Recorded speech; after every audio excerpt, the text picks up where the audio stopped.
कुछ दिनों पहले पथरिया क्षेत्र के किसानों द्वारा फसल हेतु पानी की समस्या को लेकर जिला कलेक्टर को ज्ञापन सौंपा गया था।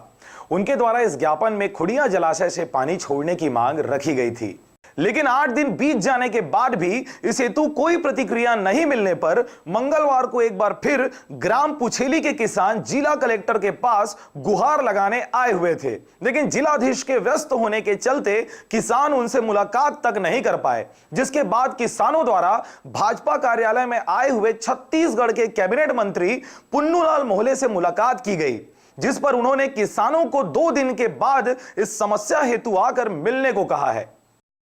हमन यहाँ नहर के पानी बर आए हैं। हमार गांव बहेरा पुछेली में 8 दिन पहले हमन और ज्ञापन दिए रहे, जेकर कोई समस्या के निराकरण नहीं हुई। चोखा नाम से आज हमन फिर मुंगेली कलेक्टर ऑफिस में ज्ञापन दे आए हैं कि हमारे गांव बहेरा पुछेली में अभी तक पानी नहीं पहुँचे। आशीष के सरवानी जी मोहल्ले के साथ आए थे, तो मोहल्ले जी बोले कि 2 दिन के बाद कल आ जाना, कलेक्टर के पास हो जाएगा।